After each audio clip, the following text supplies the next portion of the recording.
and we'll more about how that works. Then we'll have a recap of the convention, which I know many of you attended. And then we're going to have Cynthia give us a little presentation about some voter trends and what they tell us. Voting is so important to what we do as a league, and so she'll provide some insights based on the last election. We'll have an update about the August primary and special election. And then we're going to take some time to talk about taking action to defend democracy. We have some new initiatives that our league is undertaking that we're really excited to share with you, and also hear from you about your reactions to that. We'll end with a little bit of league resources. It's always nice for new members to just get acquainted to the resources that are available to you. So full agenda today, and as I mentioned, there's a couple of people that are just going to be up here. You'll hear from others besides me talking about what's going on. So first up, we have Marlene to talk about the leadership model.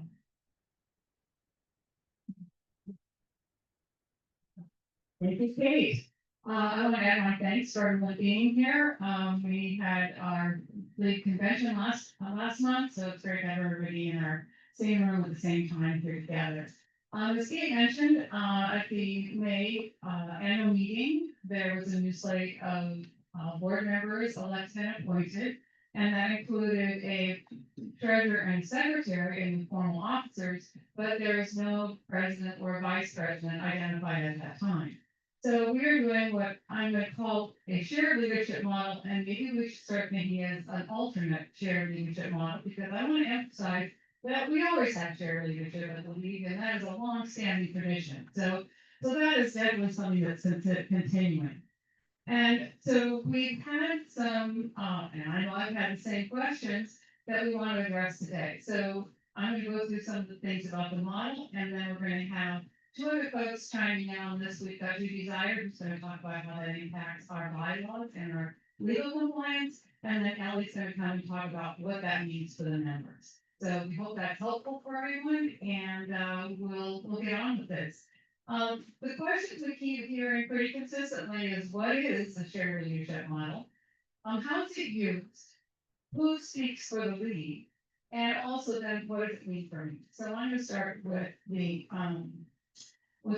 what. So the shared leadership model in our case means that we don't have a president or vice president office at this time, but we have the elected board making decisions and setting the direction. And I was a little hesitant about this, but it is pretty amazing because we have people who are very smart and mostly collaborative and respectful. So you have the entire board who is working together to make those decisions. This is new. This is new for our Clark County League, but it is not unprecedented. I did a quick little piece of research, and we have 20 local leagues in the state of Washington. Half of them have a traditional leadership model that we're maybe familiar with, the president, vice president, secretary, and treasurer. 3 of them have co-presidents, 2 people sharing president role. And then there's 7 or 35% that have a shared leadership model or an alternative leadership model along those as fits for their particular local league. And so it was also very interesting to see that, like I said, the consistency is capability, dedication, and mutual respect. So how do we do this? We've got, as Kate mentioned, you'll be seeing different hosts of these meetings. We call the presiding officer host for each of the meetings, and that same person will typically run the board meeting leading up to the member meeting. For continuity, we don't just throw the dart against the wall. We did spend some time in our preliminary planning meetings, and we put together an annual calendar. We looked at the different meetings that are coming up, and we basically are committing quarter by quarter of who's going to be doing what. So that gives us some continuity, and we are still planning. So there's still an overall plan for the meetings for the year and for some of the projects of the year, but the person officiating can be rotating. So there are a lot of other tasks and duties that get handled as well. And so those have also been divided among among various board members, and so we feel, again, confident that we've got good coverage, and some of those people said, I'll do that for the long term, but basically, we'll be looking quarter by quarter at our signs and how that's working and see if they're any difference. Okay. So the quarterly, actually, the meeting process is pretty much as it has always been, or has been in recent times. We generally have a monthly meeting, but you know, there are times that things come up in between that there needs to be a decision made. So with that, we'll be using email and using our benchmark or forum 7, which is the same forum we have to make decisions at the formal meeting. So we could make those decisions by email, and then that gets documented and put on the consent calendar for the next meeting, so that we have a continuing record of that and we have accountability. So that's all well and good, but a big one is who speaks to the league, and this is a big one for me, because I'm saying, who is it? Who is it that's going to stand up here, particularly now? We know we have things that can be challenging, and people want to know where the league is standing, and so who's going to say, what are you all doing? So who's going to take the slings and arrows, and who's going to speak for us? And so again, we have maybe some different bases on how we do that, but the process continues. It's kind of a solid process. Sally continues to be our communications director, so she's there and she has contacts with the media, and people are often the established media kind of, she's our go-to person. So we have her, and she's going to continue to be the linchpin of our communication. And then as things come up, we have opportunities for other league members to participate. And I say board members, but also, you know, there may be times we have other experts who are our league that we were helping us with that. So we had a couple of things just recently on that line. We wanted to have an op-ed during the upcoming August 5th election, and encouraging people to vote in these elections that people might otherwise think are dead. So we put out a request, and so we had Kate Conley wrote that up, drafted the op-ed, and it was distributed to the board, and we all commented on it, and unanimously said this was a good way of an excellent piece, and they'll be staying similar to Columbian, we hope. And then we had another opportunity. Tracy Bradley Kelly was invited to speak at a recent Invisible rally, and so again, she shared in advance her comments, and we all had a chance to say, looks great to us, and so that again, we have collaboration on that, and with our communications team, which are very excellent, both in their knowledge of working with the public and just the polish of how we present ourselves. And again, I just want to reiterate that this is how we've been doing it all along, and so we will continue to honor and to make use of these established techniques.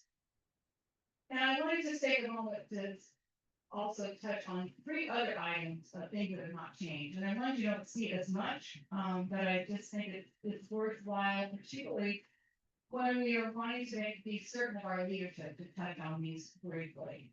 And one of them is corporate structure and compliance. We'll talk about contracts and risk management, financial management, and our secretary. So corporate structure, that's a thing that we do. There's paperwork and legal documents that make us a local league, not just a collection of people. And so that happens to the Secretary of State, and we continue to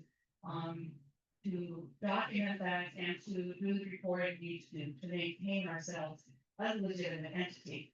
And that's what supports all the wonderful work that we do. So we're not just standing up there by ourselves.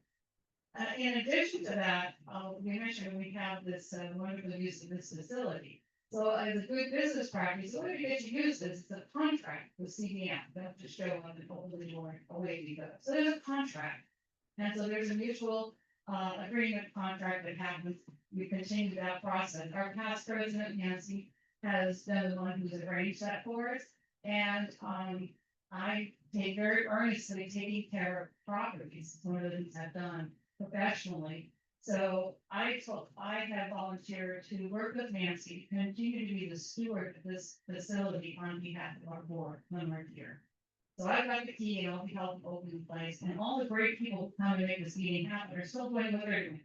but I'll be here to open the door and to check everything on before we leave, to make sure all is in good order. Related to that, as good business practices, we do, have general liability coverage to cover while we're using this facility. And that's available to us as part of our membership with the state with voters. And also we have a separate, locally directors to officers liability code. So again, that's also to protect the folks that are doing the work and the lead. And then my personal favorite, financial management. That we, I'm the outgoing treasurer, had the privilege of helping with the financial management for the last 2 years. And, we're gonna be making a transition on that. But, again, part of my, prior professional life has involved managing associations and nonprofits, and particularly on the financial side. So we are continuing, the established banking relationship we have with Columbia Credit Union. I think quite a few people here use Columbia Credit Union, so we have a good solid financial relationship.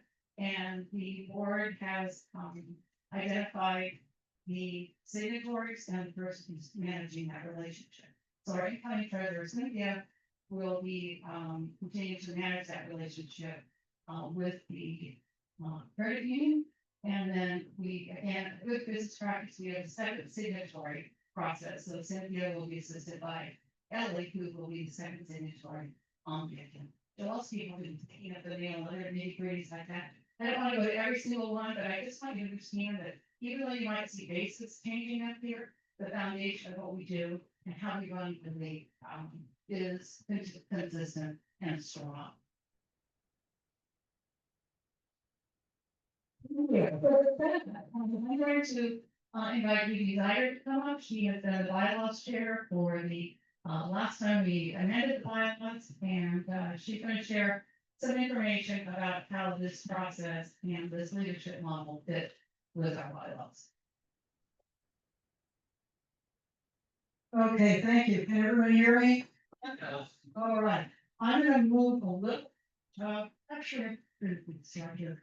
I was asked to review the leadership model that, was just described and compare how that fits with our, current bylaws. We'll mention the bylaws can be amended once a year, at the May meeting. Okay. In looking at the bylaws, the board already has very broad powers. Granted, we do not have a president, co-president, or vice president. But the board already has authority to manage and supervise the lead activities, adopt policies as needed, and create special committees. And I love this. This is the other duties and sign. Perform other duties as are specified in these bylaws. It doesn't say whose duties, but just to perform them. And having chaired the last review, one of our goals there was to basically provide some flexibility in our bylaws. So, and not lock them down so tight that we couldn't deal with changing circumstances. And everybody knows we've had some very changing circumstances lately. There is a provision to actually have the board appoint a president, co-president, vice president. And if, just put this out, if somebody wants to volunteer, please make your interest known. I wouldn't be surprised if sometime during this coming year, we don't end up with an appointed president or vice president. And then looking at what other leagues have done, I already mentioned a number of the models, but what I found most reassuring was a piece from the a league paper done in about 2011 and then reissued more recently, and said, wait, our bylaws don't say we can have co-presidents or steering committees, right? Which just says, what are we going to do? Shut down our league? And this goes on to say, it's okay to try a model of leadership then adjust bylaws next annual meeting if necessary. And that's what I'm hanging my hat on. I think we're doing like a lot of other leagues. We're not just going to throw up our hands and say, oh, let's shut down because there's not a chapter and verse in the bylaws that we can have a shared leadership. I think we use this as an opportunity over the next year to try this model out, fine tune it, and then adopt some provision in the bylaws that blesses it. And also is more open-ended, so we can adapt to new circumstances. So as far as I'm concerned, we are on very solid ground and we can focus on our work for the next, until May. Okay, that's it. Thanks so much. And Ellie, if you wanted to come up and, talk a little bit about what this means for the average member, but specifically in terms of how they contact them. Great. Hi, I'm Ellie Catton, and I'm a board member and also the membership chair, and the roster manager. What we as a board decided this last week, we have had a Gmail account that has been heavily used by the public and by the league, and was used in the most recent years by our league president. And so it was really a clearinghouse for any type of email of anyone who wanted to contact our league or reach out to our president and then get directed to the right people within the league. I am in my role now on the board. Nancy trained me on the Gmail system, and so I am now managing that account. And so what we discussed at our board meeting this last Thursday was, what do we want members to know about that and for them to feel free to email? I think when you have a president, it's easy for people to go, oh, that's the person I'll reach out to. So we are still using that Gmail account, and we want to invite all of our members to feel free to use that Gmail account to contact the board. Or to, if you have a question about something specific, maybe you didn't find something on the website, or maybe you work with another organization within our community and you want to know if the league can be part of that. All of those types of things and anything else you can think of, you can email to that account, and it's lwbclarkcounty@gmail.com. Now, I did reach out to Brenda because I was like, where do we find this Gmail address on our website?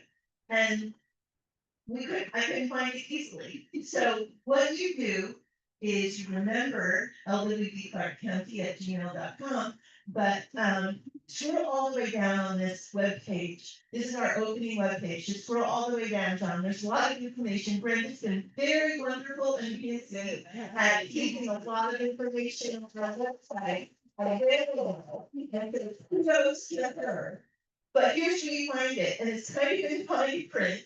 But John, next to the word home, right there, right. Yeah. After that, it says Oh. lwbclarkcounty@gmail.com. And then it also has our phone number, which is for the public to use or for you to use if you want to call in and leave a message.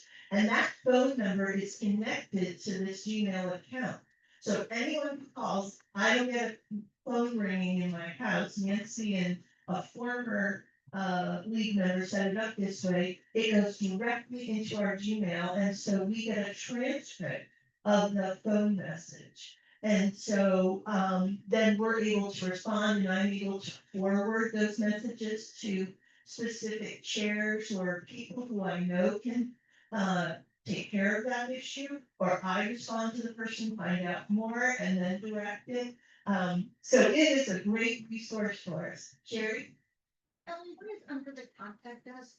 That's where I would look for an email. Or Okay, so that was where I was hoping Brenda could do it. And so if you click on that, what you'll see is you'll see our official address, you'll see our phone number, you will see lead contacts. So I'm Mary's membership chair, but unfortunately, within how the Gmail account was set up, how it was named, Brenda let me know this, so we're gonna work on this in the future, but it would be really confusing, and I'm not gonna go any further than how, but the name of it has a specific title, it's basically, The communications. yeah, communications team. And we also have our media contact, Sally Hale, and we realized that until we are able to rename it or configure it within our Club Express, it's easiest just to tell you, go all the way to the bottom of the homepage to find it. We have business cards with that Gmail account on it as well. So I just really want to invite everyone to know that's how you can reach out to the board. Brenda? Scroll down. Below lead contacts. Oh, yes, thank you. So here's where it says, send us an email. And if you put in your email address and see the top, it says send to, and it says general information. There's a drop down menu in that. So general information request, that's the communication, but if you just leave it on general information. We discovered, we both did test emails last night, and it goes to the Gmail account, to the Leaks Gmail account. So you can use that form to write a message to us too. And Bill? Yeah, can anybody hear me? Yeah. Yes. I'd like to volunteer going forward, because I didn't hear the last two questions, be the person to run a mic to the people that have a question. Yes. And I don't know where there's another mic.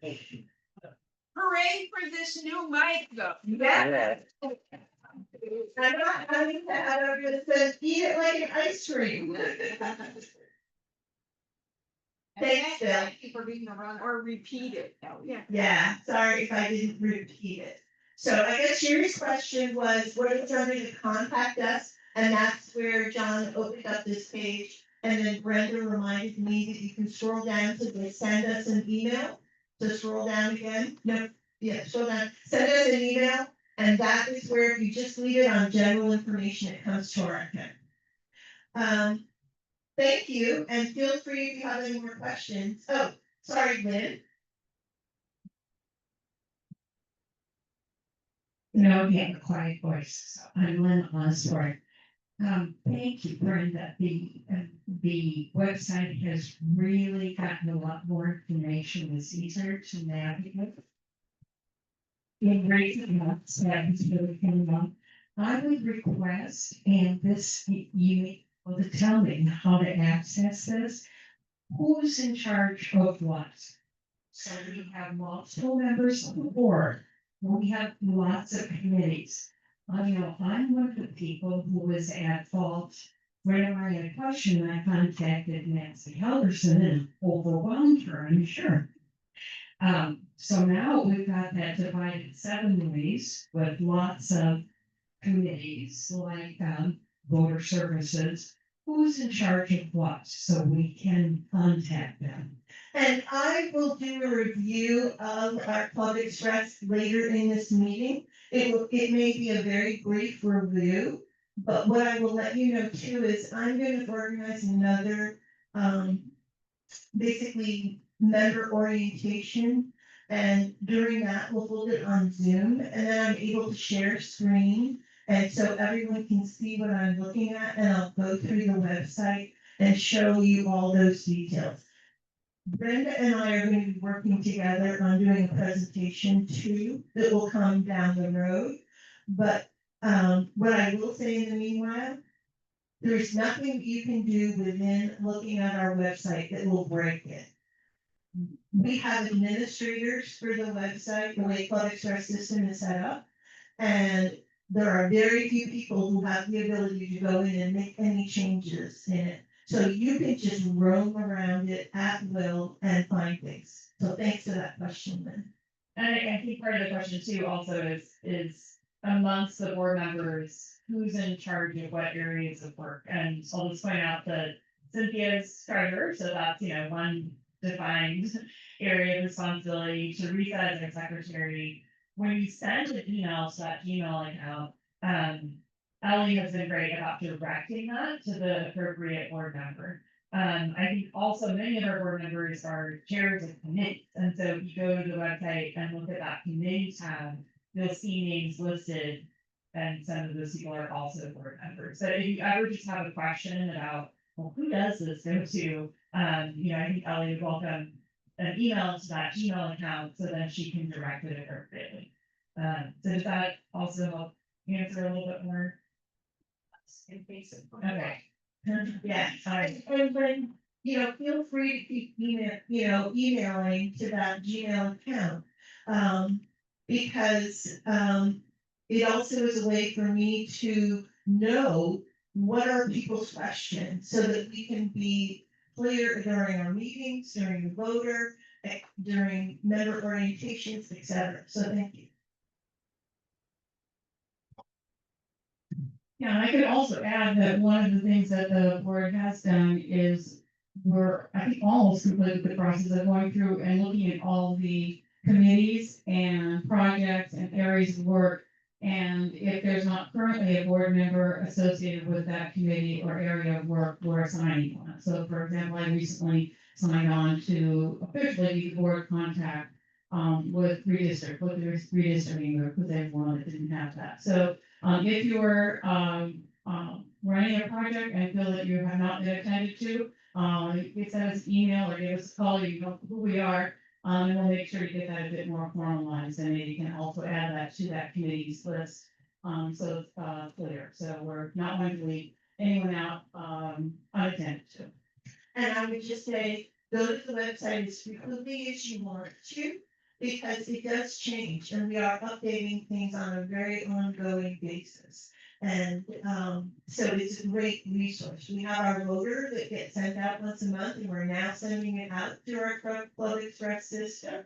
And it is within, the Flood Express, you can find it along with the old voters. But the website is really being maintained very effectively, pretty much day to day. So I encourage you to, if you got to download it and you just want to see something up, go for it. And we do send out email blasts through the Flood Express system. So I'm going to stop there because I know we're on a tight agenda. And I think I'm the first person on the about the state convention.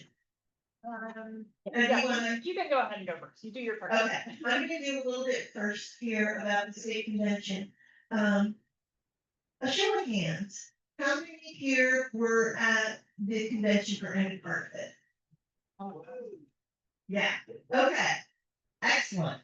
So, there were 7 of us who were delegates. And then Deanne was a delegate for the state, and Nancy Halverson was a delegate for the state league. So there were actually 9 of us who were able to participate in the business, which means that we were voting members on all kinds of motions, updating the bylaws, adopting a budget, pretty much what Marlene was speaking about earlier, about just all the business of the league.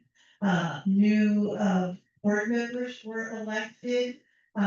There were some studies that were approved for this upcoming year, and Susan Fleming will talk about that, I'm sure, or Janet, because a tribal study was approved for this coming year. There was a housing study that was also approved.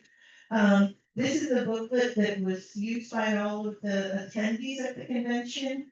I'm trying to work my hand here. Anyway, I just wanted to let you know that there's a lot of good stuff that happened at the convention, and I'm so happy that all of you were there for any part of it. We had amazing speakers.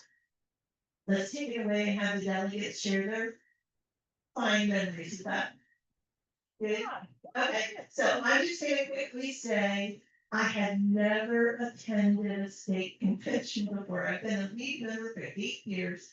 I have attended council previously, but never a convention. I have attended national conventions virtually 3 times. but being in the room is a completely different experience. So that's what I'm gonna share. Who else wants to come up and share our meeting? Or Can and pass is also like, and also we're a relatively small group, so you know, I think I'd like to invite the delegate first, but then if you would just attend as a observer or volunteer, like.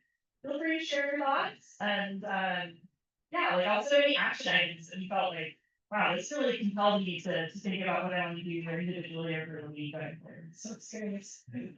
I read, what I love most about the convention was volunteer experience. I had a lot of fun with it. And it would never happen without all the people pulling together and making it happen. I particularly want to thank Janet Fishhat and Lynn Osborne for the big, beautiful balloon arch.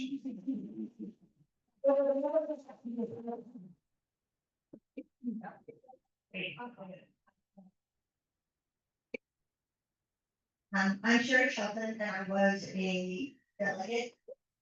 I also this was my first convention. Weirdly, one of my favorite things was picking people up at the train. It was just favorite fun, it was just super fun. But I thought the two things, the thing as a delegate, was really interesting. I've been a delegate for other organizations at conventions, but I've never been at a convention where somebody had a nomination from the floor. Against the set, panel of people that they had. And it was really interesting. There was a lot of information. There were a lot of rumors swirling why this happened. And as it turned out, it felt like it was a really valid thing that happened. And I'm not going to go into it more, but that whole process was really interesting to me. I just had not seen that, when you have somebody take a year to put together a slate. So that was really interesting. But my favorite part of the convention was I had made a promise that I was not going to sit with our people. I did on the very last day. I sat with different groups every time, and I met the coolest people. There's really interesting things going around the other leagues. And what I took from that is it would be really cool, and I don't know how often that happens, but to connect with other leagues and do some joint projects or something, because there's some really great folks. And one of the leagues has a drill team. And I'm just saying, those of us who worked with trouble last night, had we had our drill team walking down the street, would have been really cool. What? Yeah, you're in charge. I broken. Okay, next. I know there's more delegates out there. Okay, come on. Also, one thing, it's just cool to have that responsibility and to be speaking quickly.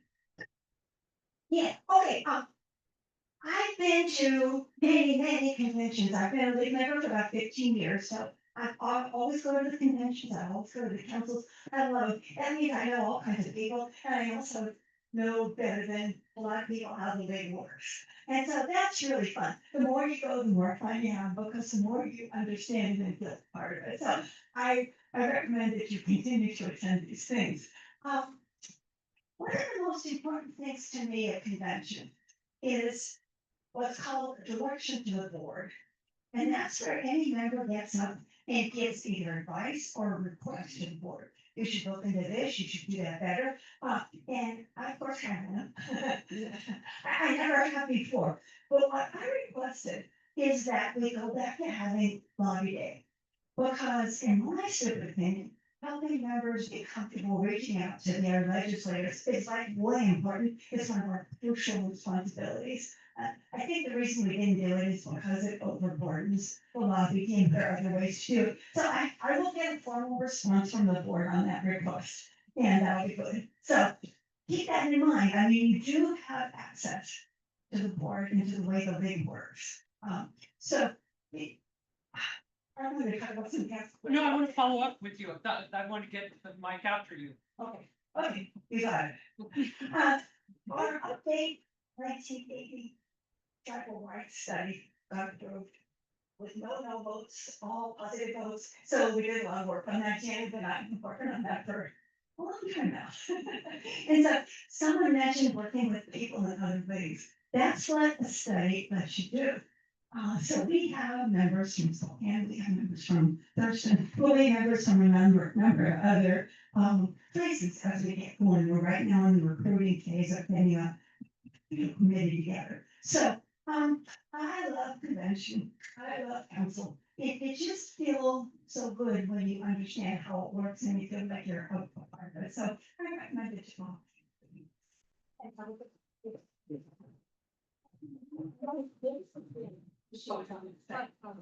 Hi, I'm Deanna Fagan. I'm on the state board and I wanted to follow up. Last Saturday, we had our state board retreat. And we took seriously the directions to the board. And I want to say that I've been on the board just 2 years. I haven't been on very long. But I'm really impressed. The leadership that we have is very, very collaborative and will take seriously. I know one of the things they're looking for is another creation of a group moving forward with how the state should move. And they want involvement from the local leagues.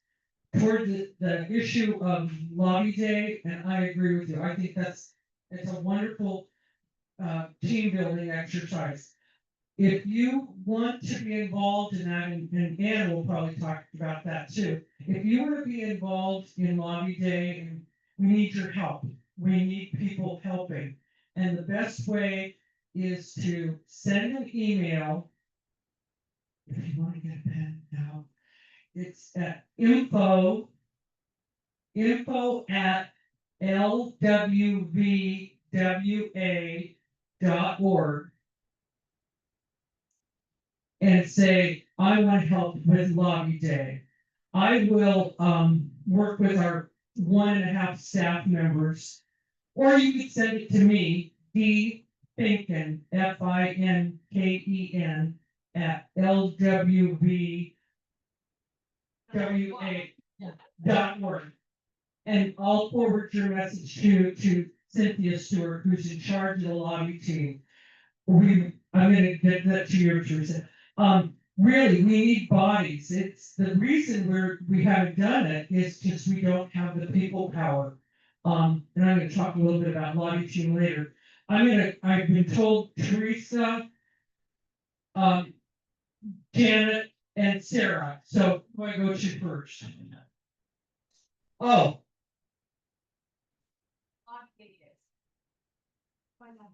I'm gonna ask Ann Murphy to do that, and I'm gonna be talking a little bit about lobby team a little bit later too.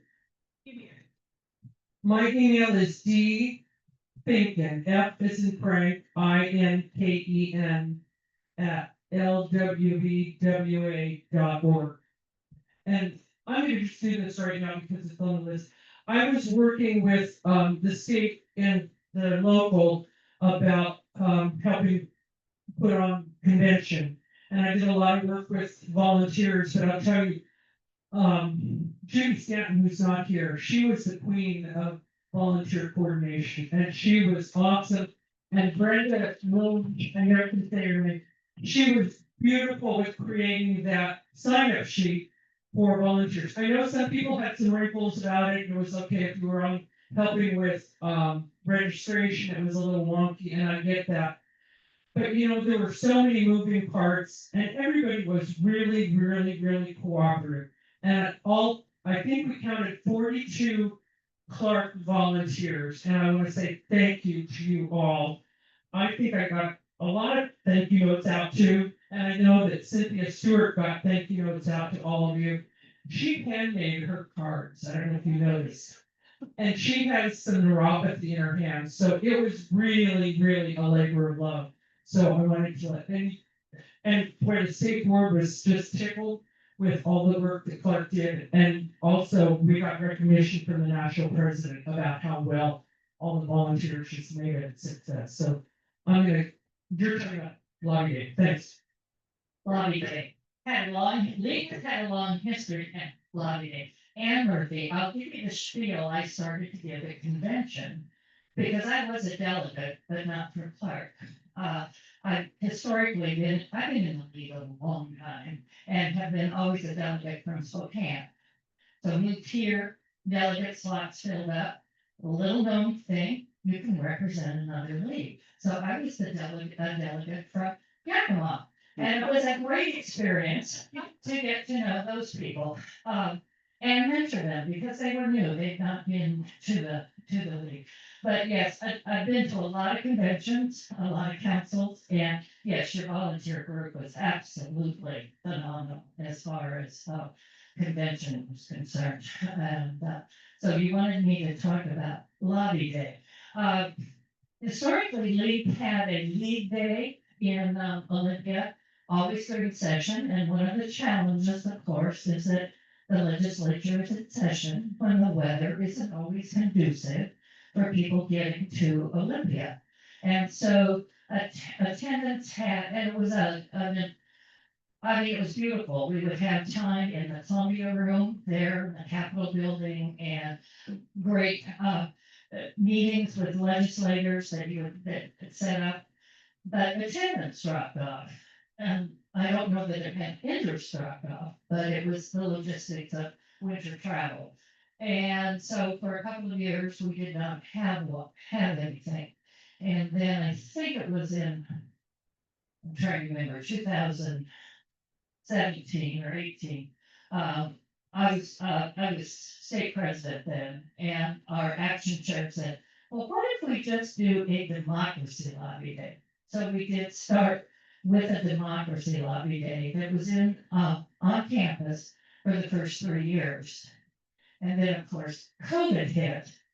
And we wound up having, as you all know, rethink the process. But the main objective stayed the same. We had presentations, we learned about the bills, we had opportunities to go lobby our specific legislators that we made appointments with. And then during COVID, of course, we wound up not having a single day. We spread it out over a week. All those logistics that went with figuring out the virtual process of getting information out and then getting appointments with our legislators. So sometimes those meetings stretched over a 2 to 3 week period. And that was cool. You still had that opportunity.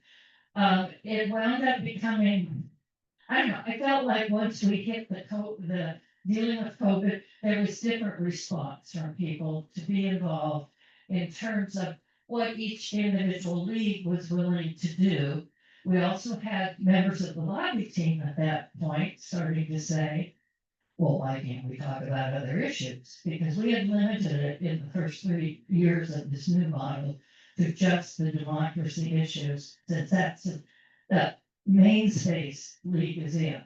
And what we're known for, what we need to energize with, the democracy.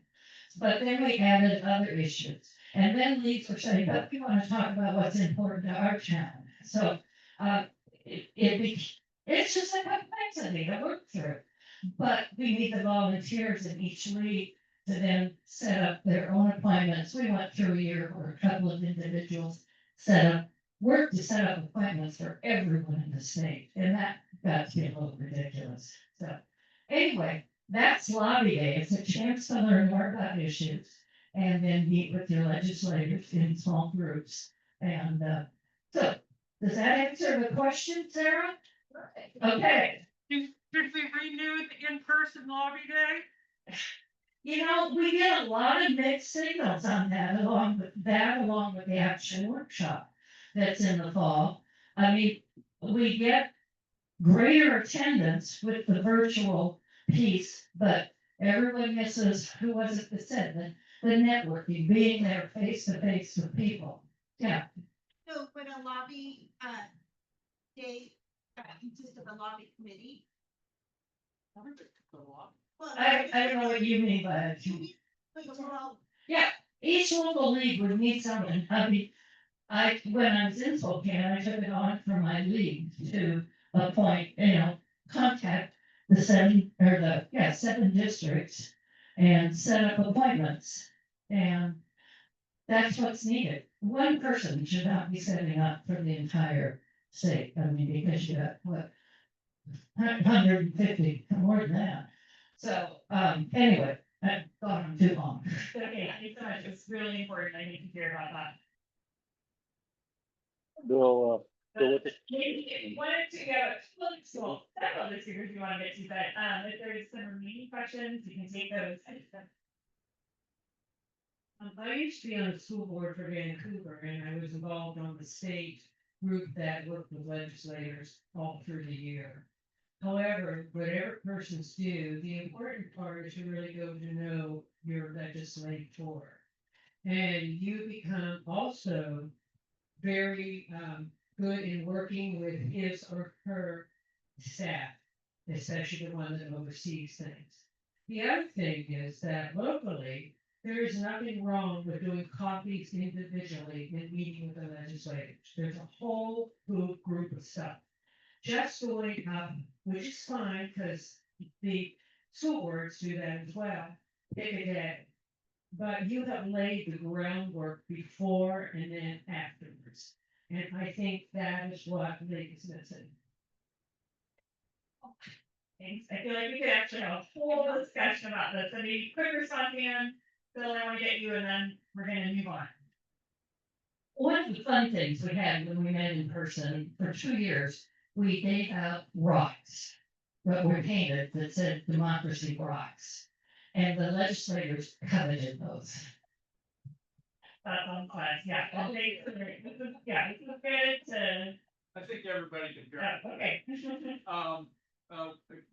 I'm a little confused about the difference between lobby day and the follow-up to legislation as it passes through the legislature with different steps of the group that does that.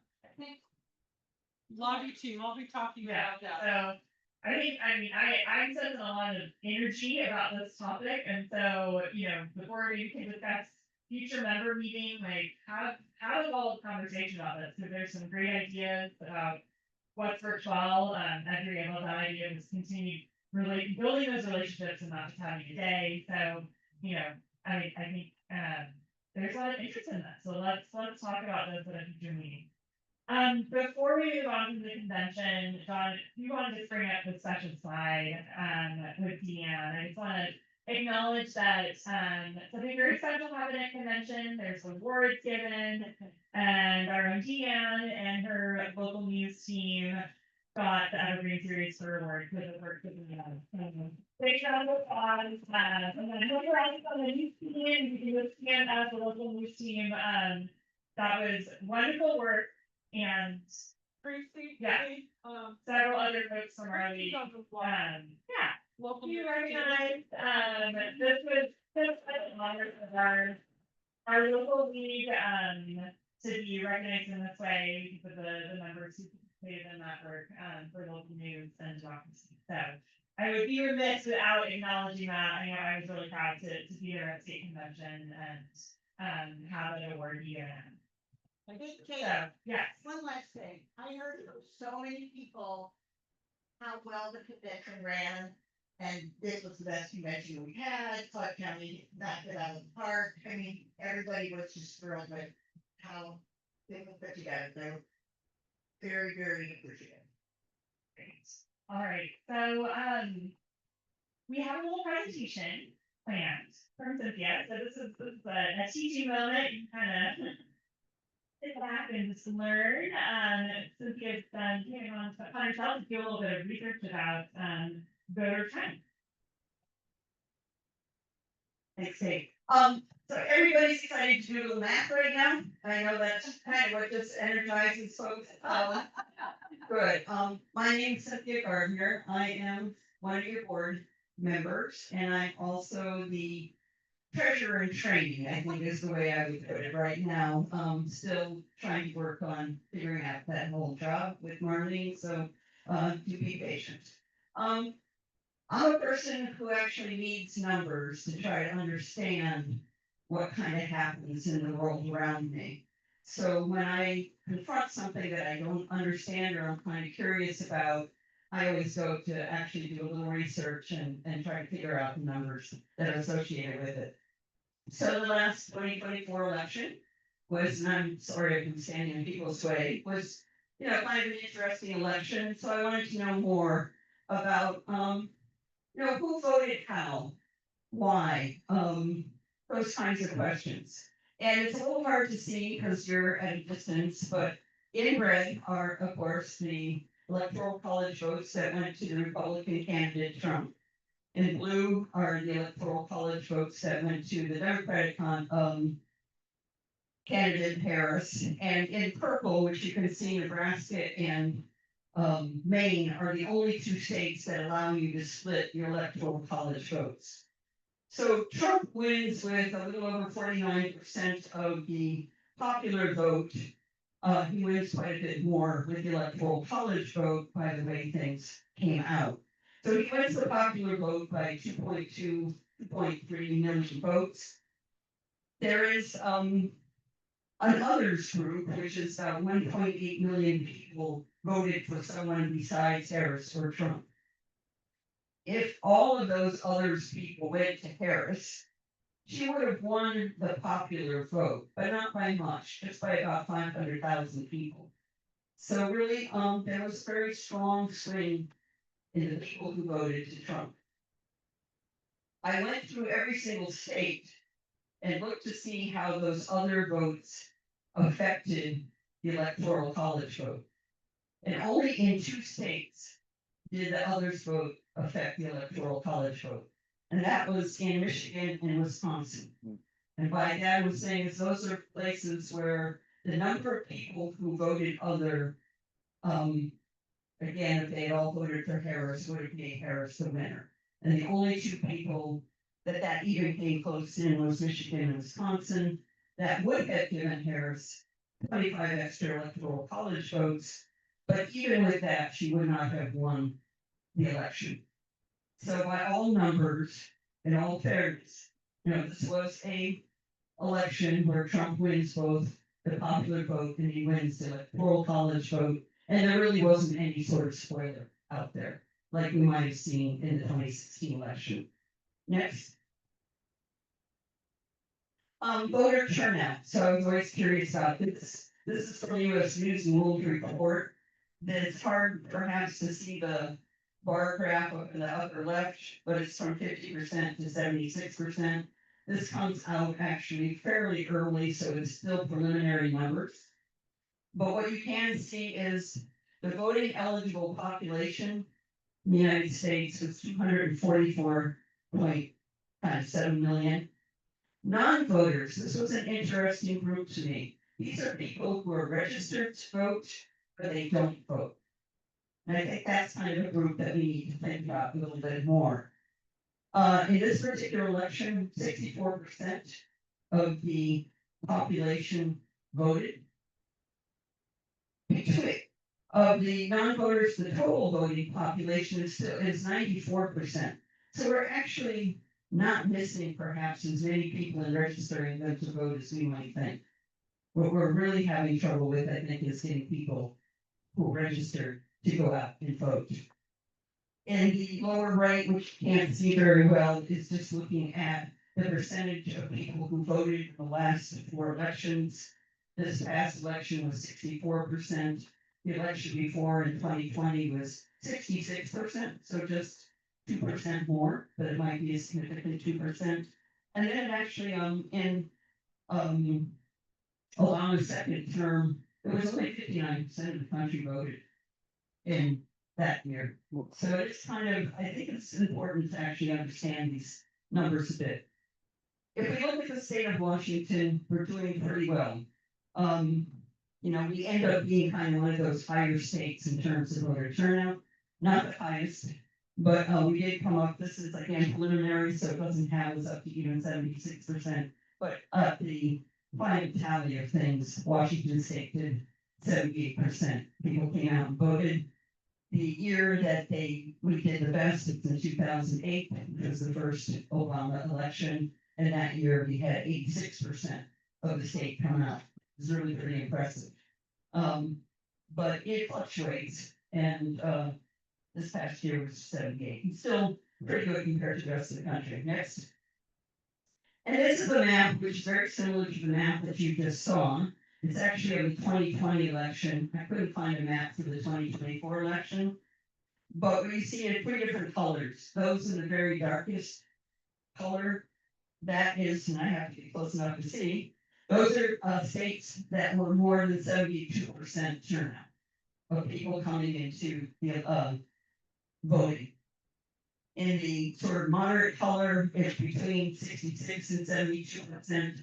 And in the very low color, almost white, it's less than 66%.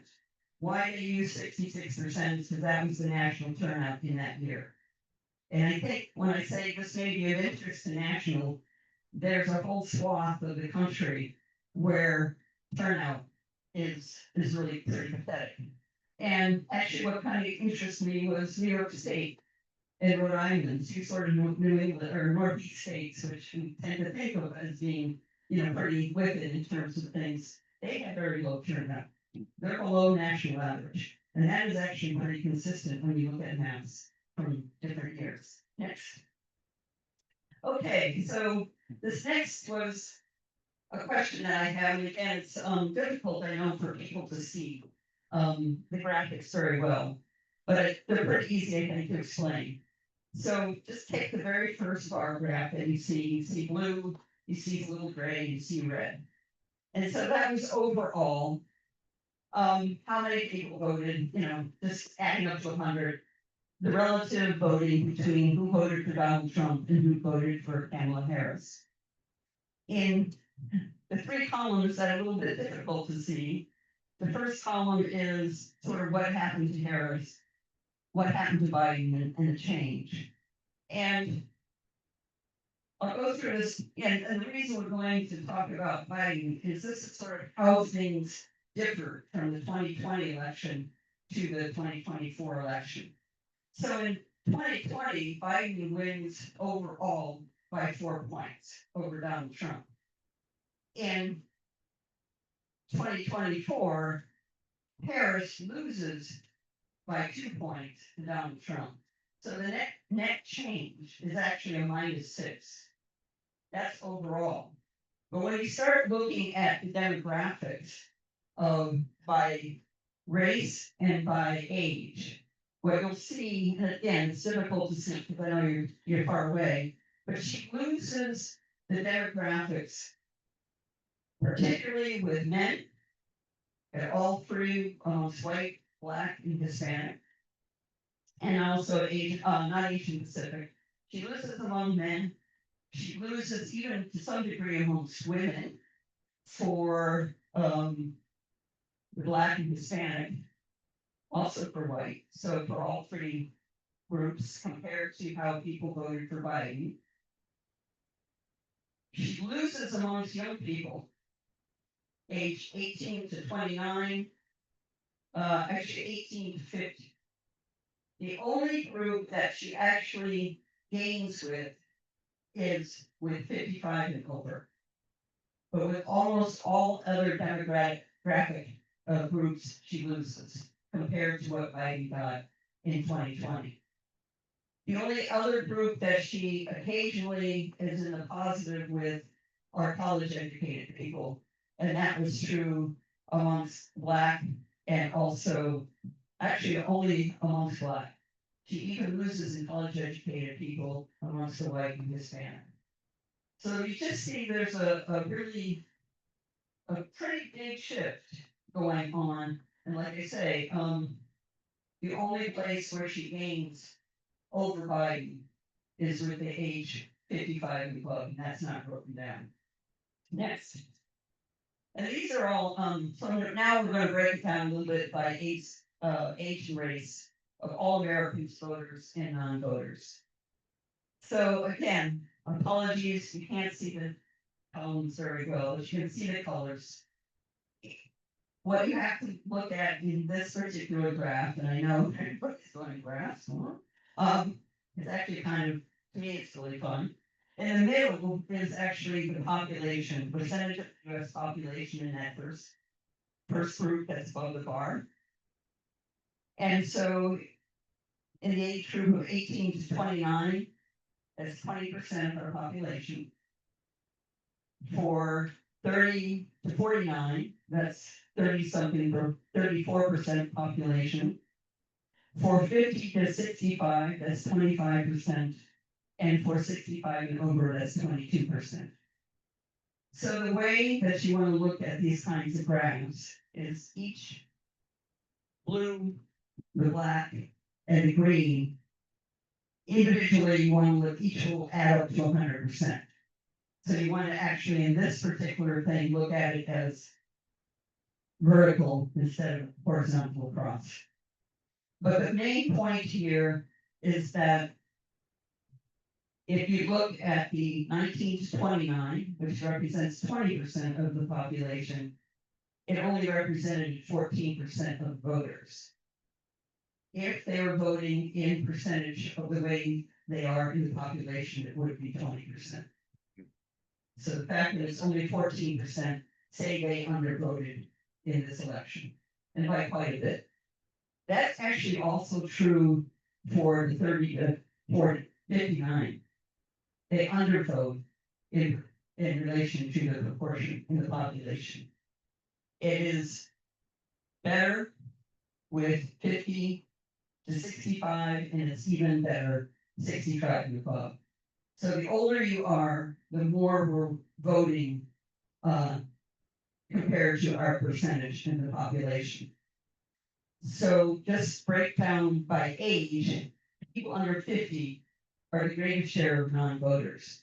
And it's not just the youth, but it actually is up to age 50. And the people most likely to vote are those people 50 and above. That's just something to keep in mind. If we look at it in terms of race, we have white, black, Hispanic, API, and then mixed race. And again, I know it's difficult to see the actual numbers from where you're sitting, but whites are the most likely demographic to vote. That probably doesn't surprise us too much. Hispanics are the least likely demographic to vote. So they are really underrepresented in terms of getting to the polls.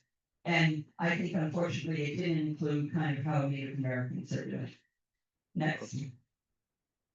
Same kind of thing, now it's breakdown by education and income. And so the categories in the upper above the bar are high school, some college, college grad, and post-college graduate. And perhaps not surprisingly, the greater the education, the more likely you are to vote. Even some college education pushes you in closer to the voting than having no college education. So that is kind of an important thing to also notice, is that we're really missing people who don't go beyond high school or may go immediately into the trades in terms of getting them as representative voters. If we look at it in terms of income, the three categories are less than 50%, or less than 50,000, 50,000 to 100,000, and over 100,000.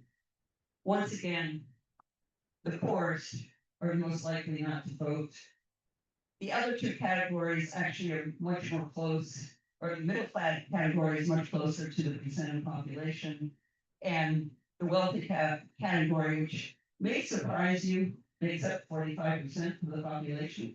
That is the group that's voting the most.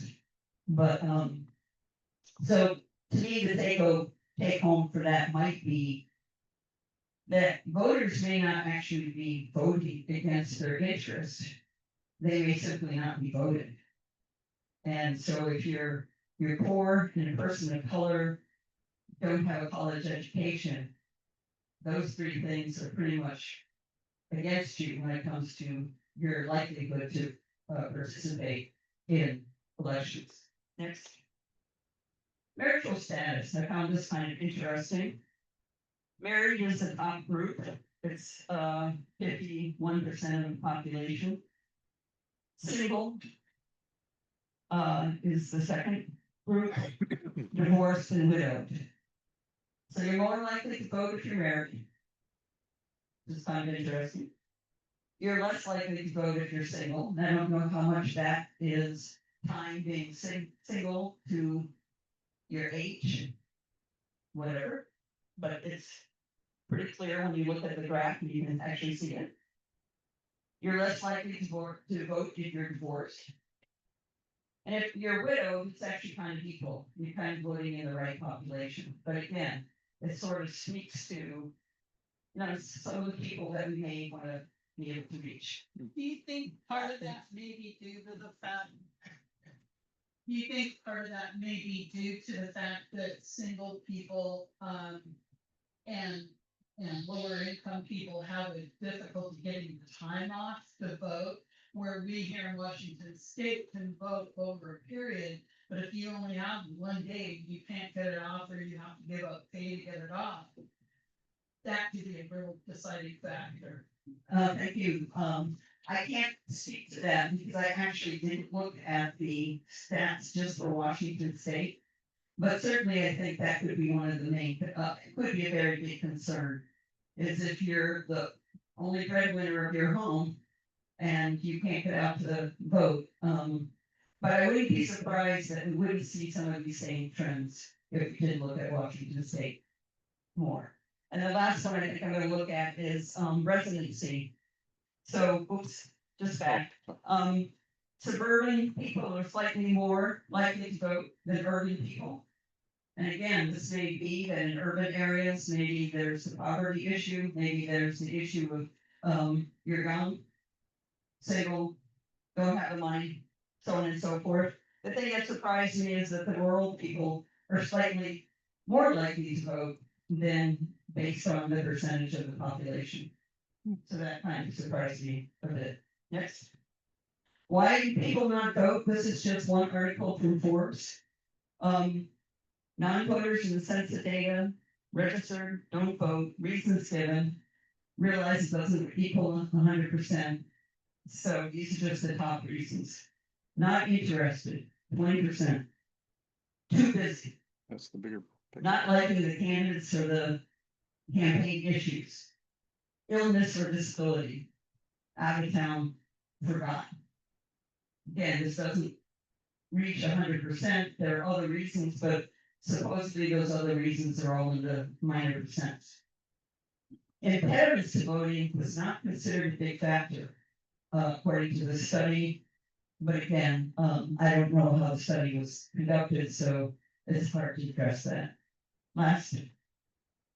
So takeaways in my mind, and again, this is taking national data and putting it over kind of what we do here locally. It would be worth going into seeing kind of those Washington mirror, those national trends or not. But, you know, we go to tabling events, we talk about registering people. I think all of us who've been at tabling events realize we do very little to register people. Because in Washington, it's very easy to get registered. So we do it, but we do some, that's always good. But I think a greater issue that we need to try to work at is how to get people out to vote who are registered but aren't voting. Again, the groups with low turnout nationally, I suspect it's not dissimilar here in the state, is youth to middle age. And I think in my mind, this really increased the people that we need to reach beyond just sort of the college kids or the youth. Because it seems like a lot of people, as they're in middle age, maybe they've got kids, they've got too much work to do, there's too much going on in their lives. But that is a huge group that's also, at least nationally, not voting. Single people divorced, really, there needs to be a way to get them in groups that makes them feel more comfortable and talk about voting. Certainly low income, I don't think that's a surprise to anybody, is a group that I think we need to spend more time with to try to educate and get the vote out. And minorities, especially Hispanics, nationally, are not getting out to vote. So I think a big discussion point down the road is this whole idea of, you know, people saying, well, I don't like the candidates, I don't like the issues, I don't like that, or I don't like this, you know, one particular issue. These elections have profound effects on the lives not only of individuals but the whole country, as we know. So it's how to combat that apathy, sort of single issue kind of thing that's out there. And with that, thank you for indulging me in what I like to do, which is numbers. I think that's really over. Thanks, Cynthia. Uploaded to the website? I have no problem with uploading it to the website. These all, I have put on all of the slides where I got the information from. Like I say, it's not exhaustive, but, at least I can say this is where the information comes from, Linda. I really appreciate it. This will be our last question for running through on time. I appreciate hearing that voters are not voting against their interests, but just not voting at all. That was a big question in my mind.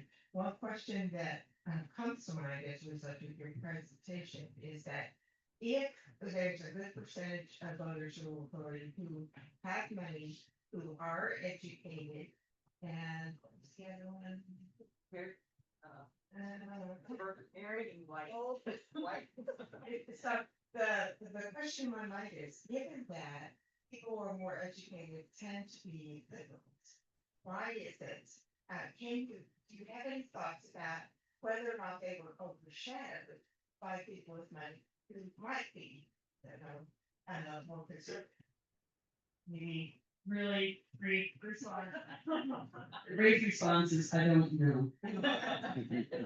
Yeah, they could have, absolutely. And I think, here, you can use the resource for teams specifically that are engaged and, doing their outreach, healing, and just having that awareness of what those groups are that you might be. And you might have been asking, well, why are we having this presentation at this time? Well, we do have an election coming up, as hopefully all of you know. And Janet, there you are, wants to tell us a little bit about that. Oh, yes. Primaries in an odd election year, the forgotten piece of the democracy. And it's all local, so it's your chance to affect your lives every day. Now, this year, we have very little on the primary ballots. For those of us in Vancouver, we have a city council election, which has 3 people, so it'll be narrowed down to 2. And the county has before it the library levy lift. And many of you were probably here and heard the wonderful presentation from the library director. Thanks. And know this, I'll be very brief. People are saying, oh, why does the library need more money? Why do we have to pay more from our taxes? Taxes are wonky, financial stuff, and I won't go into a lot of it, but we passed a law about 25 years ago that only allows us to raise the levy rate by 1%.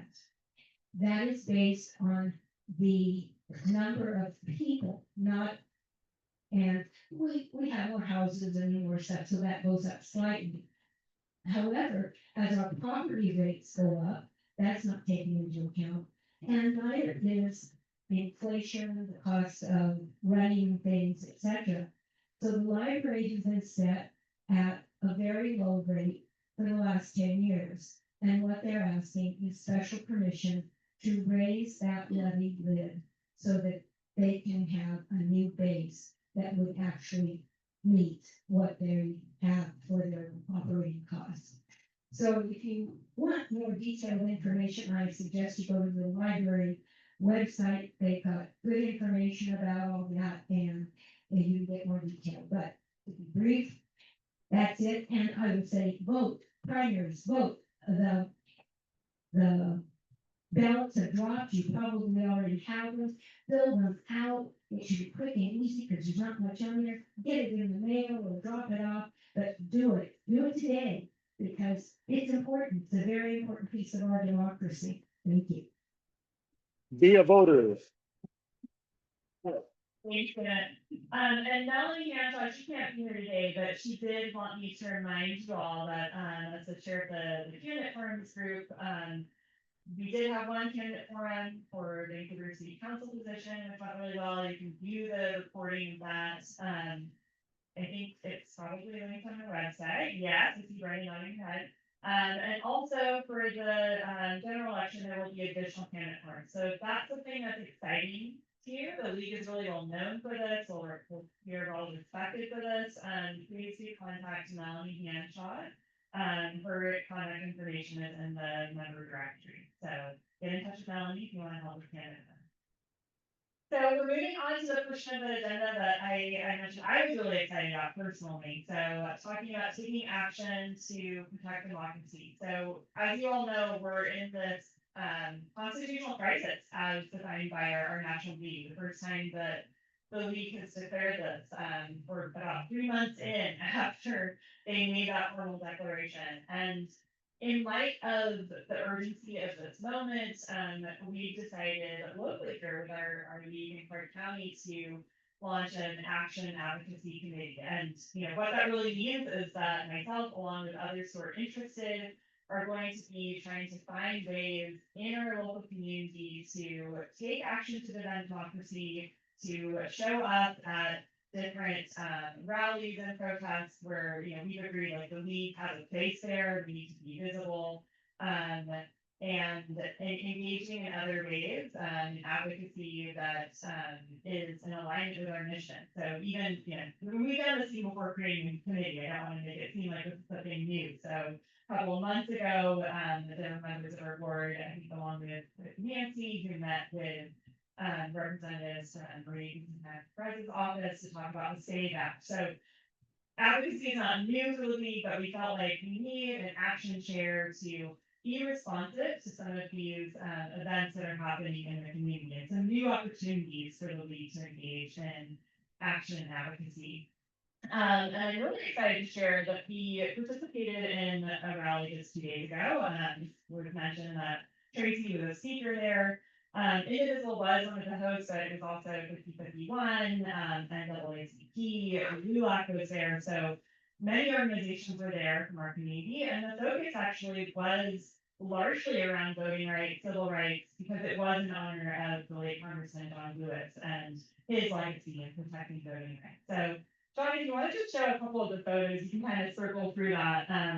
We had 7 people attend, and I'll note that this is a really big deal for the league to show up as a league with our banner and have a speaker, and have that speaker identify themselves as I'm here on behalf of the League of Women Voters of Clark County. So I was really proud to be there. It just seemed like a really big moment for us, and there's Tracy and awesome dog.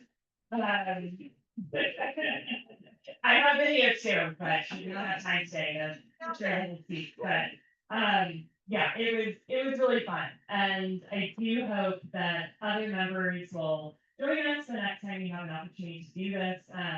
The board did consider this as a, like, we talked to the board, I'll give you the mic in a minute, Teresa, just to identify, like, to confirm that we would go as the league, we would identify ourselves as the league. Of course, any of you are always more than welcome to join out rallies in your personal capacity, but there's something special about going out with our banner, identifying ourselves as league, because of course we are nonpartisan, so we wanted to make sure that we were going in a spirit of nonpartisanship and standing up for those nonpartisan issues of respecting due process, protecting voting rights. So this is just like really clear to us that this was an appropriate moment for us to do that. And I'll just say, if you're interested in joining this newly formed Action and Advocacy Committee, please do just put a little check mark next to your name on the sign-in as you leave, and I'll be sure to get in touch. You did receive, all members should have received an alert from Brenda about this event. We learned of it about a week before it happened, so we had to act quickly. Didn't have time to have this meeting. It was just a couple days ago. And so in the future, you know, we'd like to respect that not everyone likes to receive, you know, emails about every single event. And so we'd like this to be a little bit more of an opt-in system. So if you want to opt in to not only receive those action alerts, but also perhaps to be more engaged with this committee, again, just put that check mark next to your name on the way out. And you know, this is evolving for us, and you know, we want to hear from you about what you think would be appropriate for us to do in this space. But for sure, we'll be looking out for more opportunities to do things like this and engage in advocacy. Maybe it's time for like 1 or 2 questions, and then I wanna let Dee talk about what's happening at the state level, but Teresa, do you wanna go first and then Lynn? Just real quick, can you repeat them? I'm hoping you put the video on the website, on the public part, because I have been Tracy. Yeah, I think that kind of thing is really cool and that attract people's attention. Great, session. Looks like Brenda has a plan, put it on YouTube. Yeah, yep, I agree. Just a word of caution, what happened with our group that was coming from Hunt Elementary. The leader, who was talking on the mic, I don't think was a league member, and she had some very clever, but very partisan cheers that she was leading, and I took her aside and I said, we cannot do that as we are nonpartisan. So she did stop doing that. But anyway, just for the country, it was very easy to try to join into that, which my husband did, but he's not a member. Thanks so much for bringing that up, Lynn, and I think, that's part of the reason why we wanted to take a decision as the board to participate in this, because we know that there's times where there's organizers for certain events where they are seen as more partisan and actually are in the community, and so, of course, we can't control, like, many different groups there, and, but I instructed everyone who came to that rally as we, if they were to bring a sign, not actually to be mentioning candidates, that's something that, or elected officials, that's something that, National League has instructed, and so, of course, like, write your sign about protecting democracy, protecting due process, even specific pieces of legislation where the league has said, we're against the SAFE Act, and I think that is very much encouraged for anyone who is going as league, but, you're correct, if someone sees you chanting something anti, whoever, for a specific person, and you have your league shirt on, that is a partisan action, so, thanks for that reminder. Just want to say something really quick. When I made my speech, 100% of the content I got on the websites. I got on our Washington State, I got on our national. So if you want to be saying anything to the league, you can say exactly the league, we can, and it's always great. So just a thing to mention. Yeah. Thank you. Great, thank you. So we also know from Tian, just about a little bit about what's happening at the state level with advocacy. Thank you. I'm gonna go over and use this microphone.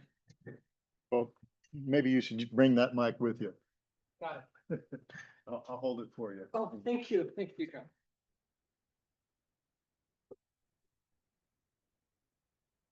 Thank you. Put it this way.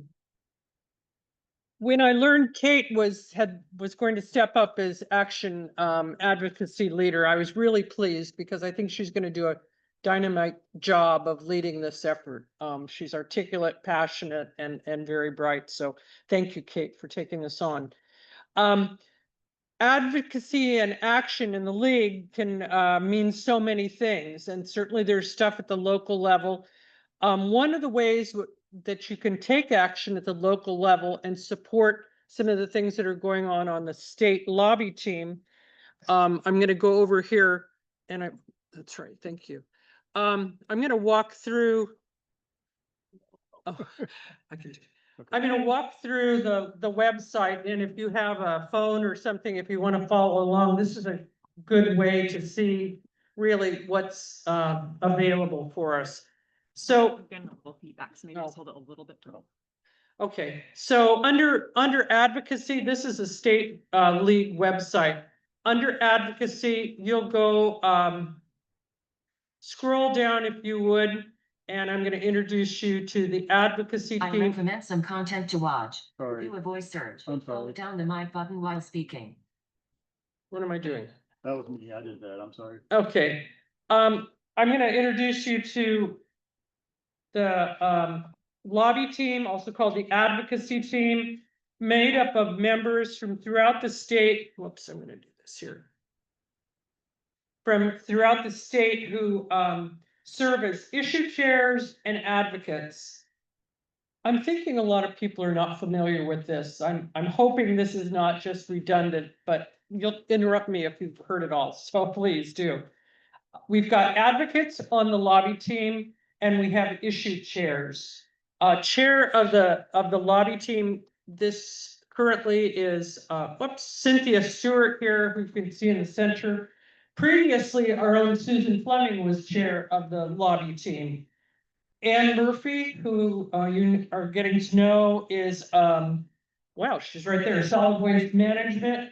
I'm excited to note that Janet Hedgechaff, who was an issue chair and took some time off, is coming back as an issue chair, I think, for children's issues. I'm a member of the lobby team under Local News and Democracy. What issue chairs can do, and we typically respond to actions by lawmakers. I'm getting a little ahead of myself here. But an issue chair is empowered to actually lobby, to call up a legislator and say, hey, this is what the league believes, right? So we're allowed to testify as a representative of the league.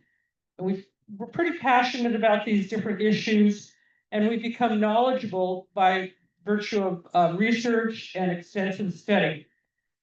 I think I may have said this, but we're considered subject matter experts, supposedly, by virtue of just the study and the research that we've been doing over the years. We're also volunteer lobbyists, which is kind of been different from what you would see by a paid lobbyist in Olympia. I think you get more objectivity. We'll tell you the downsides and upsides of a bill, whereas a paid lobbyist will just tell you how wonderful a certain bill is, right?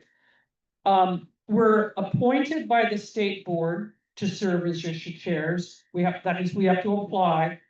And the interesting thing is, during our role as a lobby team issue chair, we cannot, we're required to refrain from donating to any political parties or politicians. And it's kind of tough sometimes, especially these days. But it's because we represent the league and we are nonpartisan related to political parties or politicians. We can't come out and say, you know, I support so-and-so. Advocates, however, are allowed to do that. And I'll explain a little more. They don't represent the league per se, but they're very helpful in the lobby team work. They'll research bills, they'll track the progress of bills through the Senate and the House, and they follow individual lawmakers, how they vote on various bills. I think Irene Finley, I know, has been active in redistricting. I'm not sure you're formally I don't know if she still formally serves as an advocate or not, but these are people who help us lobby team issue chairs with the whole process of research. For the most part, lobby team members take action by responding to a bill that lawmakers sponsor or introduce. And we'll review all the bill's provisions. We'll determine if the league can support the bill based on the league's policy position on the issue. And we'll testify in person, virtually, or by submitting written testimony. And the other thing that lobby team issue chairs will do is we'll ask you all at the local level to sign on to a bill. Before I explain what signing on to a bill is, I want to talk about league policy positions. And again, if this is redundant for you, just kick back and enjoy the couple of seconds here while I go over it. But every one of the positions, the reasons why we can testify on behalf of bill in the state legislature is based on a policy position that results from an extensive study and the consensus of membership. I hope you'll remember the elder caregiving study and the consensus reached and similarly on immigration. Prior to that, we had the local news study and the positions that resulted from that. So these are things that say, this is what we, the league, believes. This is what we stand for. Notice, it's never about a political party or a political figure. It's not about a person, but it's about an issue of concern.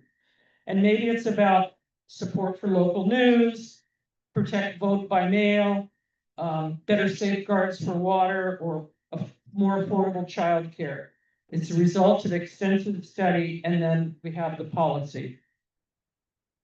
So, which then I'm going to go back. Maybe I'm going to go back.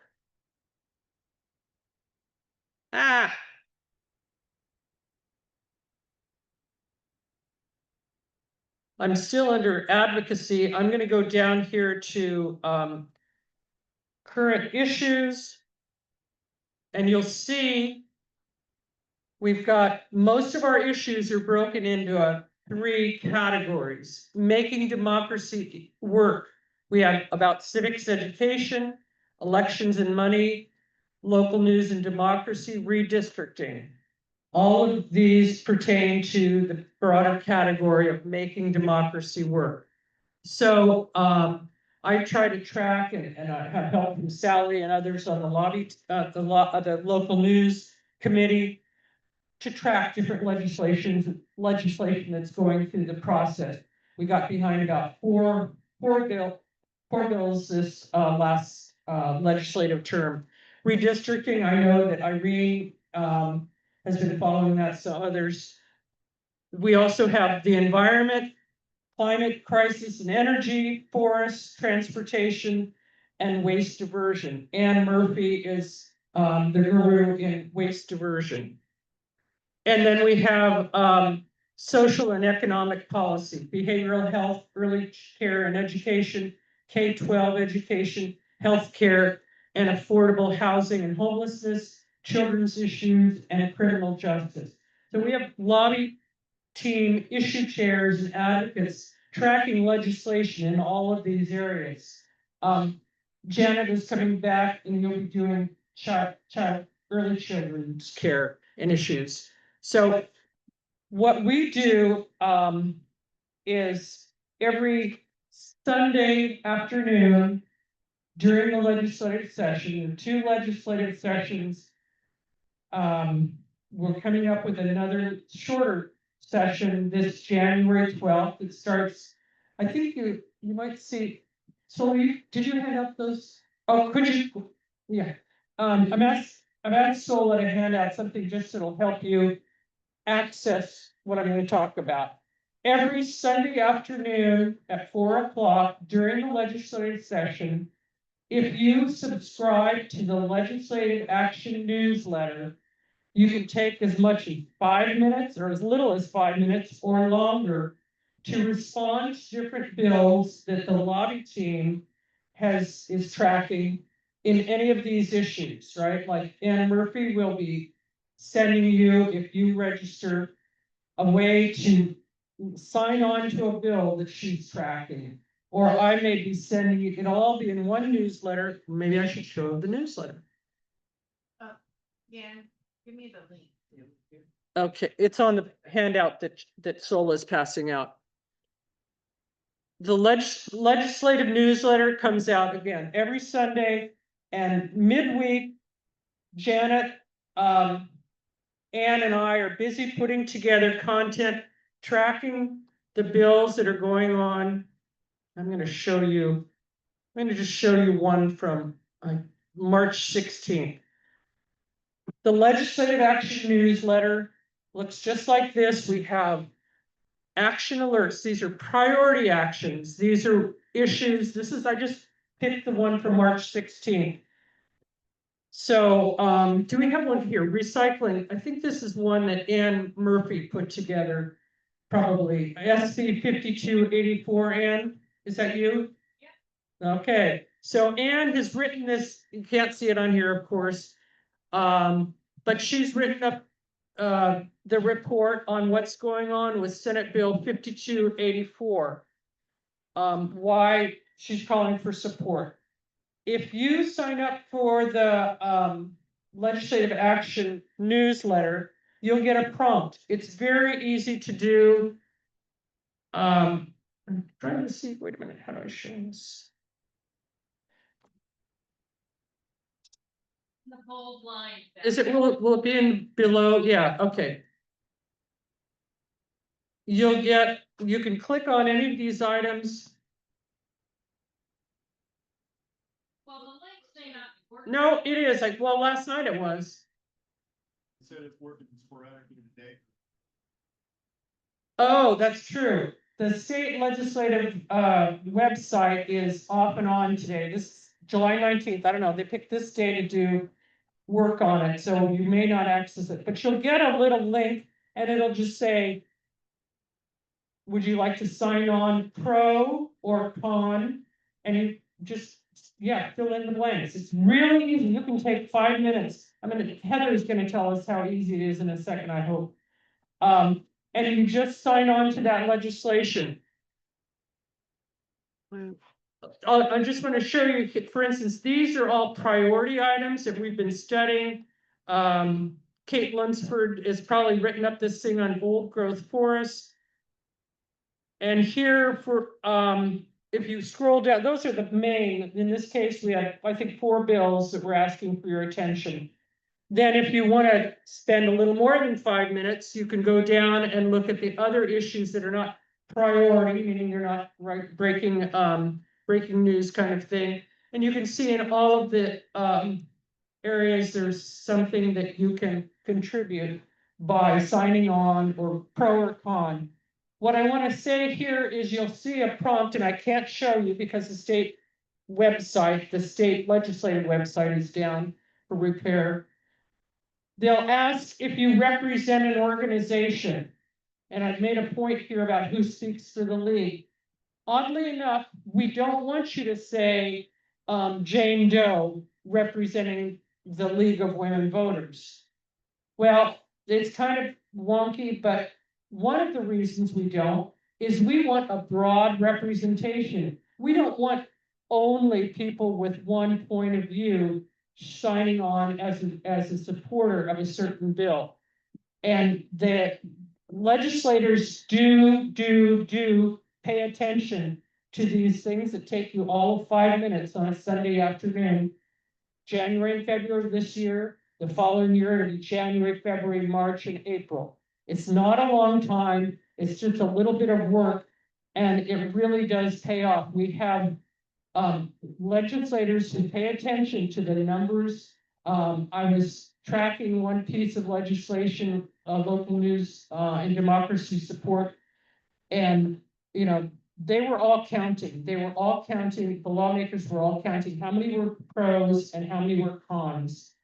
That's one way that you, from the privacy of your home, can help with the state lobby teams work for action and advocacy. Because Anne is really knowledgeable. I bet she has something. I know we have no time, right? Unfortunately, out of time for this, but if there's maybe a couple of questions, or if you want to clarify something, I did. Thank you. There's an easier way to do it, and I think we need a separate session with more time, and this is part of what we do in the action workshop, so, let's participate in that this fall. Yeah, go scroll up a little bit. That red button you just rolled right past, if you click on that, that is all of the priorities from all of the chairs summarized. That's a lead document, so it should go to that.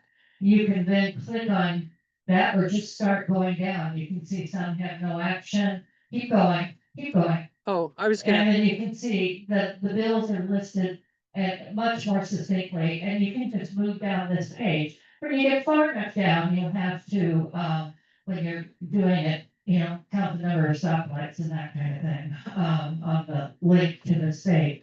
I also want to emphasize, this is not something you have to subscribe to. well, It goes to every league member, but you can encourage non-people to subscribe to it.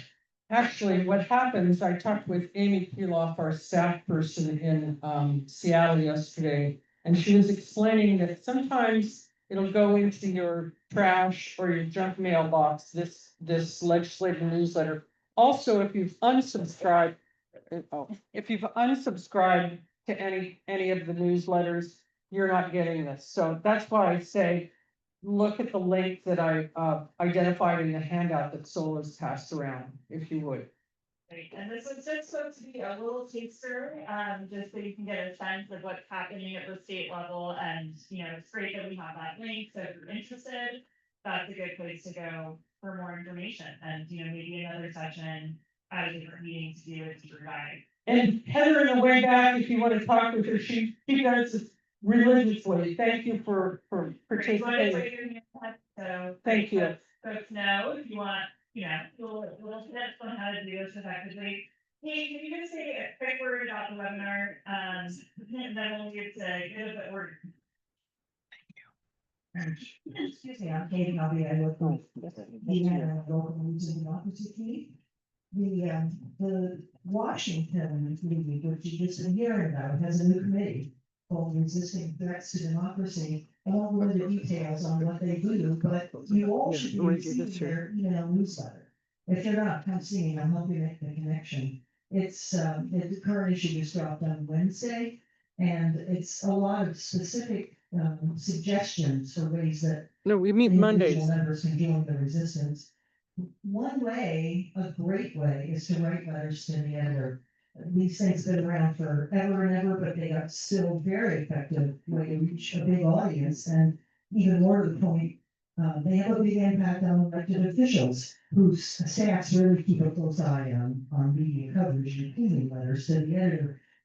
So the new committee has asked our local news and democracy team to put together a webinar on how to write an effective letter to the editor. And Deanna and I are going to be working on that. We hope to get one launched by late August. It's a fast track project. We'll be discussing why and how to write a letter to the editor, how to submit it, techniques like keeping it local to help ensure that it gets picked up. We want the workshop to be interactive and fun, so you'll have a chance to edit some sample letters and sharpen your own writing skills. And this is open to all 24 members of the Washington State League. So we'll share the details as soon as we have them. 2,400. Yeah. Great. That's a state league. Yeah. So we have a couple of good of the order updates just to end our meeting together. All of these are available information on the website, the voter, but they're so important. We want to highlight them during our meeting. So Teresa, I know you're doing double duty typing and making this little announcement, but can you make an announcement about Cleveland? Yes. First of. What am I going to do? First of all, I don't know if you know this, but Cindy Lauper invited the League of Women Voters to partner with her, and not triple her in first. And she's having a concert here August 17th. We were allowed to have 6 volunteers. I am happy to say that we have more than 6 volunteers. There will be some kind of some way to decide, because I have to order shirts. Right in front of the But speaker. anyway, you can support the league if you like Cindy Lauper. The theme is girls have fundamental rights. Girls just have fundamental rights. Is that right? Yeah. So come out to the concert, wear your league badge, cheer, whatever. Okay. Oh, it's out of the. Yeah, it's got a new name. All I know is really give yourself much time to get out there, because I got lost getting out there. It's the fairground. Yeah. So as the civics voter services person, I'm also in charge of tabling, which doesn't mean I table at all these events. We have so many events this summer. And thankfully, lots of people have taken on responsibilities for doing that. There's still tabling opportunities. Brenda has them all on the website. Please look at that. It's really fun. It is. And Rachel is going to talk in a second, but I just had a couple of notes, which now I can't find. So I want to say it's a great way to volunteer. It's a great way to get to know other people in the league. And it's a great way to talk about your love of democracy to the public. So there are two purposes in my mind, and the rest of you who are experts can add to that. And that is voter information. We're not really registering people that much anymore, but giving people information about voting, why it's important to vote, etc. And so here in Washington, as I said, most people are already registered to vote, but you can show them tools to help them know more about democracy, like vote.gov, Votepedia, vote 411. So the important thing is when we're there, we're nonpartisan. So we don't talk about candidates, we don't talk about what even issues we're careful about. Many people who come to our team will think that we identify with a particular party. So I spend a lot of time telling people no, that we don't. And we don't call our personal debt. We're there to empower voters, so information we give them will help them figure out why they want to vote. Remind them that it's critical to vote. And even if they haven't voted in every election, they can still vote. Some people say, oh, I haven't voted in the last few elections. Check the voter information, make sure they're still there. Also, they don't have to vote for every single thing on the ballot. A lot of people are overwhelmed by that. So say vote what you care about. It's easy to sign up for Tableland. Brenda has made it so easy. So just go online. I think there's a big button there that says volunteer. And I want to encourage you, Brian Cross. Did I say your name? I just met her this morning. She's gonna talk about what it's like to be a new person, David.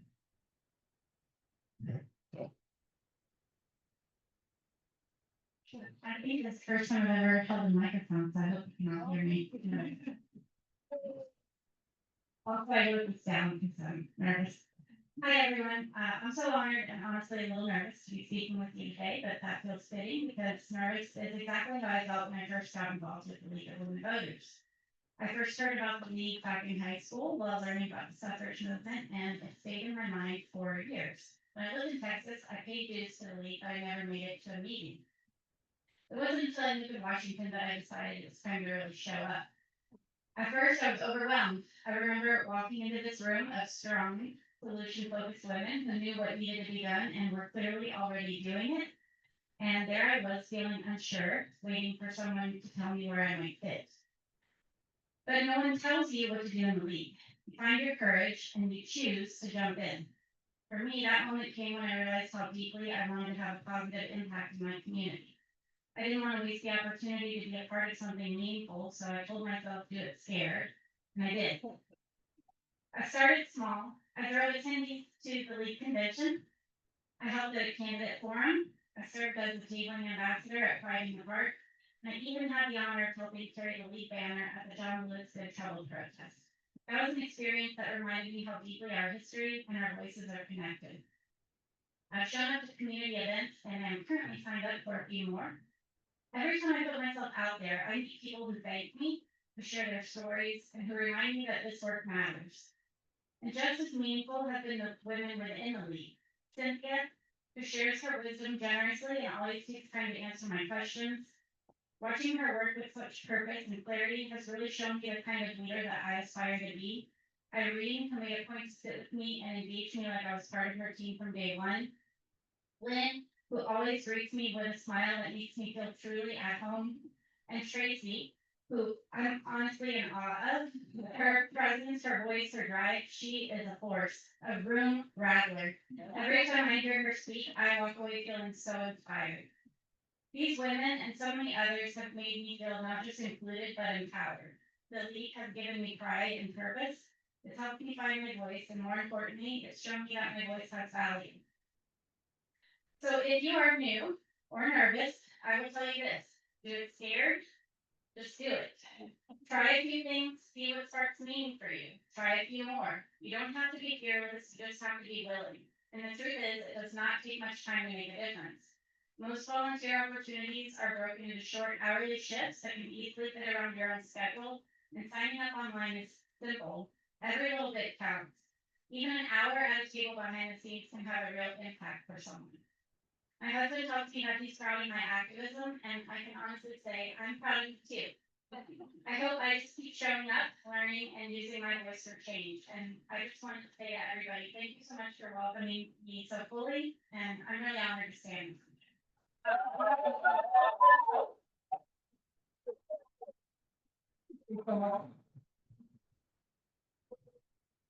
Feel like you put it in our. Emily, sorry to be on spot, but do you want to do your little public start update? I know we have about 5 minutes, and we also need a quick update about the picnic, so. Yes, okay, sorry to not give you the full time, but you can find another way to bring that in. I just wanna ask, how many people here have actually signed into the league, the local league website? Okay, I am seeing a big hand raised. Good. So I'm happy about that. So go in on it. If any of you didn't raise your hand, reach out to me.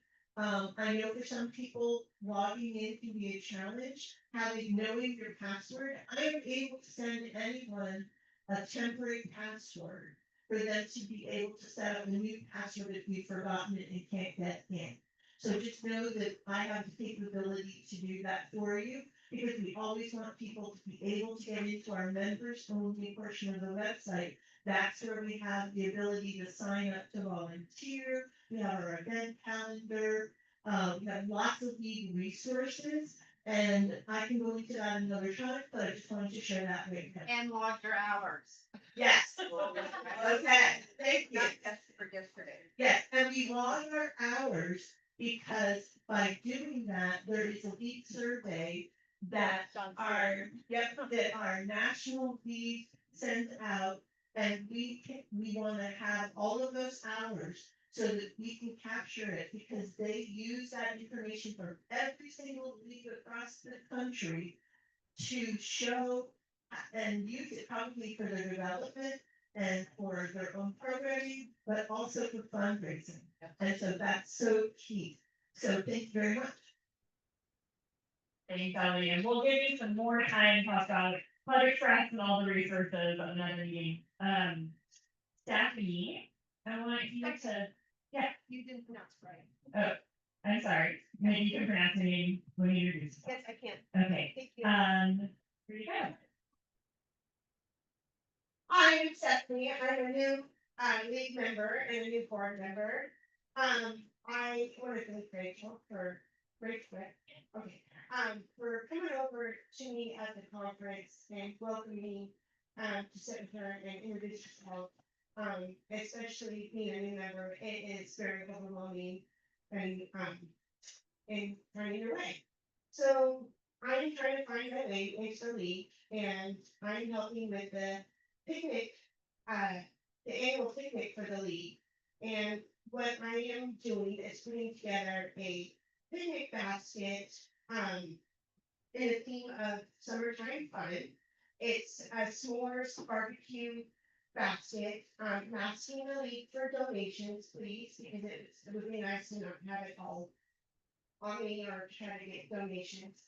We are asking to have it a limited dollar amount, to keep it under $20. Every league member who attends the picnic will get one free raffle ticket. And if we get enough donations, we can probably make some smaller baskets, so that everybody can have more than one chance to win. So we're really looking forward to putting that together. The main basket part is a fire pit, like mini barbecue. So the main prize is already pretty cool. So please email me at stephaniewagner.me@gmail.com. Janet and I and Bill Whipple are working together on the picnic. We are putting together a little piece to be in the voter, in the next voter that's coming up. So I'm gonna turn this mic off to Janet, and she's gonna speak more about the picnic. So we are a very serious working group here, but we can have fun too. And in this difficult time, it's important to take care of ourselves and have fun. And have those times when we can just be together and not worry about some of the other stuff, but just socialize and have a good time. And that's what the picnic has always been about.